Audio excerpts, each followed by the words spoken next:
It is time to start implementing HR analytics within your organization. How do you do this? There are several processes you need to keep in mind to ensure that you comply with different regulations and ensure the best possible outcome of your implementation. HR analytics implementation. In this lesson, you'll learn about the 5 processes that you'll have to manage when you start to implement HR analytics within an organization. And these processes are data management, HR reporting, doing an actual pilot analysis, capability building within your team and within the organization, and lastly, compliancy and employee privacy. Let's get started. This lesson is partially based on an article I co-wrote with a colleague of mine on the 5 HR analytics implementation processes. We'll talk about, amongst other things, HR data and information, efficient metrics, and HR reporting. And data management is often a first key step in getting started with HR reporting. This is a process drawing of simple data management within an organization without a data warehouse. What you see here is that you have a number of different source systems, for example, your human resource information system, your payroll system, certification system, which are relevant for some organizations, and your applicant tracking system. Those systems are extracted using, for example, a comma-separated value Excel file, and those files are then combined and used for ad hoc reporting and data analysis. And this is a very inefficient way of processing HR data because you need to combine data again and again and again, for example, using Microsoft Access or a VLOOKUP function within an Excel file. And every new month when you produce a new report, you need to go through all those phases again, do it manually, and it's a very, very inefficient way of doing data analysis on the one hand and data reporting on the other hand. Now, this is a more efficient system. What you see is that there's an extraction, transformation, and loading phase where data from the different source systems is extracted, transformed, and loaded into the data warehouse, which you see in the top right corner.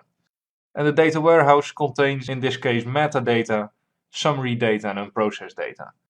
And in the data warehouse, the different source systems are already combined. So you can look up a certain employee number, you can see where that person lives from your human resource information system, you can see what payroll data he has, you can see his certifications, and you can see the data that was put in when he started working at the company from the applicant tracking system. And using this data, it's really easy to make an HR report, because that's a matter of just a few seconds now. And it's really easy to do data analysis because your data is already to a high level prepared for data analysis. The only thing you need to do is probably clean the data, and then you can analyze your data. But it's already structured in a way that's useful for data analysis. And this is a much more efficient way of data management using a data warehouse. So data infrastructure is not always the responsibility of the HR analytics lead or the HR analytics department.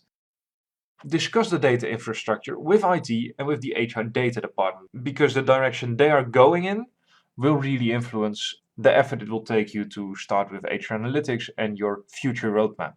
Second, focus on automating HR reporting, because the manual generation of reports costs you a lot of time and you can use that time for way better purposes to really add value. And manual ad hoc reporting just doesn't add value. It's just doing the same thing over and over and over again, while not really getting a new outcome. Make sure you streamline the data processes to, and this is important, ensure uniform data, accurate data, consistent data, and complete data. Because if you work with multiple systems and maybe your organization is active within multiple countries, is data really measured the same way across the board? And that's an important thing to keep in mind, because if performance in one country is measured in a different way, or in one location measured in a different way compared to another country or another location, then it's really hard to compare that data, and your data is not uniform, maybe accurate, but it's certainly not consistent. And especially if you have data missing, that's also a problem. And if you have data missing in certain parts of your organization, that can really skew your results. So the most practical thing to do would be to create a data checklist and see for the different data sources that you're working with, say, hey, is it complete? Is it uniform? Are all the definitions the same? That's all about validity. Is my data reliable, etc. So make sure that the data you work with is on point, and if it isn't, make sure you adapt the data generation processes, which are at your management level or at your HR advisor level, because they are the people who deliver input data for the systems that you base your reporting and your analysis on in the end. So make sure that it's not garbage in, garbage out. Make sure that you get high quality data coming into the systems, and then you can do decent analyses. Second, HR reporting. We already discussed the importance of automated HR reporting. That's the first step. If you don't have automated HR reporting in your organization yet, make sure to automate it. And your HR reporting has certain key target groups. For example, you have senior management. They are looking for basic insight in the organization. How many people do we have? How are people distributed throughout the organization, etc. You have line managers who want insight in their specific department, in their specific team, in their specific division. And you have HR advisors and business partners who want insights in the teams and divisions of the different line managers to give them better advice and to help them in their day-to-day job using your HR data. So you have different stakeholders for your HR report and HR dashboards, and make sure you target the needs of those specific groups. Talk with the people in those groups, see what they want in their HR report, and then give it to them. That really fits in with selecting the relevant metrics that the business wants to know. Like, don't just make them up, talk to your target audience, and then create the dashboards. And if you're looking for inspiration for your dashboards, look inside the organization, look outside of the organization for inspiration.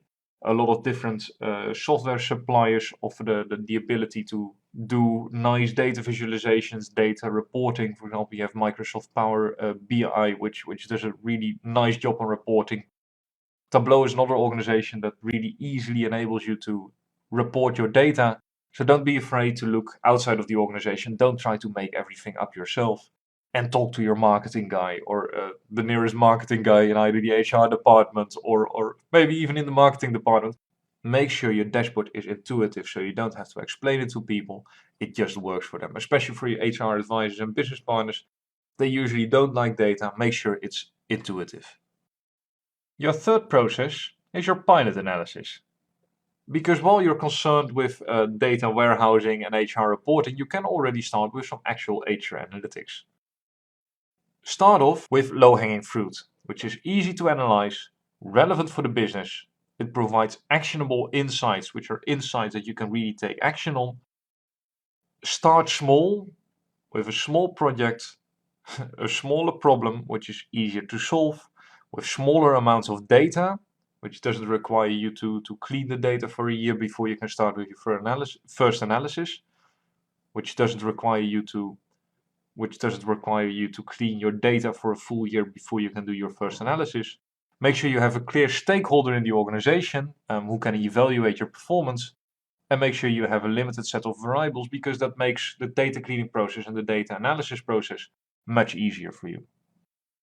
The goal of your pilot analysis is to help the organization to learn as a team, to build capabilities within your team and within HR and within the organization, especially in analytics, and to create some early wins.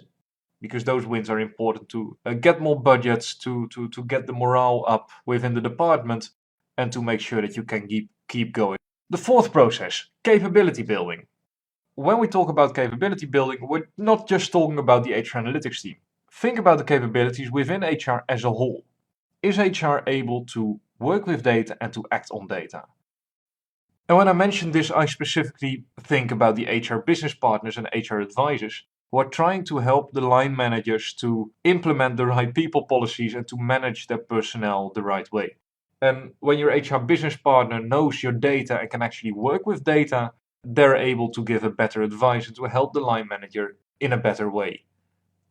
And that's really something you want to get going, especially when you work with HR dashboarding. So focus on building data analytics capabilities within your HR analytics team, of course, but also generate some understanding and some analytics acumen within the HR business partner team, because they are the people that can help the organization get to the next level working with HR data. And what you want to do is to set specific goals and KPIs to achieve this. For example, how many of my business partners are using my HR dashboard? If you see that adoption of the HR dashboard by business partners is still very low, that's a clear indicator that they're not working with HR data yet and not using that HR data when they start a conversation with managers. So make sure you set goals and KPIs and track the behavior of people to see, are they actually becoming more data driven? And if they are not, create an intervention that really helps them going in order for HR to become more data driven.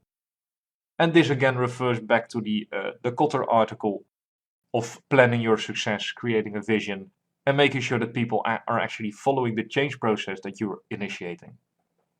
And lastly, work together with specialized knowledge partners who can help you enthuse your HR business partners and who can help them work with data, understand data, work with the dashboards, and generate the ability to work more data driven. The last process, compliancy and employee privacy. This process is highly depending on the country where you're from, because privacy laws differ quite a bit around the world.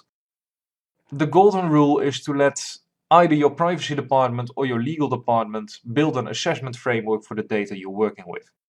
This assessment framework can help you make sure that what you're doing with the data is actually the right thing to do.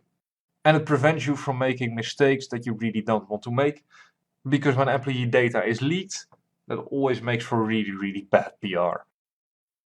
Make sure that your privacy or legal department greenlights new projects that you're working on, especially when you're working with very sensitive data like communication data, phone records, email traffic, etc. And lastly, discuss data processing and storage procedures. And this is especially important when you're involved in the data management that we just talked about. Make sure it's all compliant with the regulations of the country, and make sure that the managers, for example, can only get to the data that they should get to. For example, in some countries in the European Union, a manager is not allowed to download his employee names and their date of birth to make, for example, a list of when he should send someone a birthday card, because that data is protected by law, and that's not data he should be able to access. So it's up to that level that you should really think about who has access to what data. In conclusion, when you start with HR Analytics, you are managing multiple HR Analytics implementation processes. And what you do while managing it is write those processes down, think about the next steps for each process, and start to execute.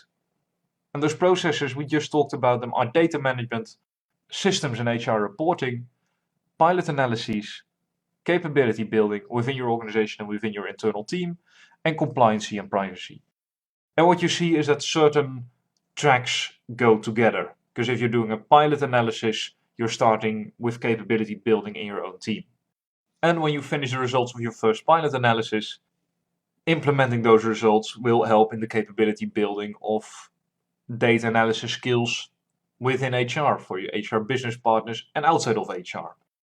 When you start with a first pilot analysis, make sure it's compliant and it complies with the law of the land. So then you're talking about compliancy and privacy.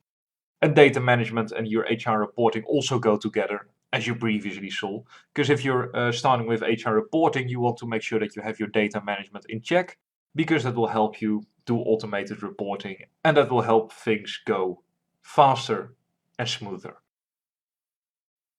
So good exercise is to write these 5 tracks down, think about the next steps for each of those tracks, and write down the goals that you should follow to execute on those different tracks and to really implement HR Analytics.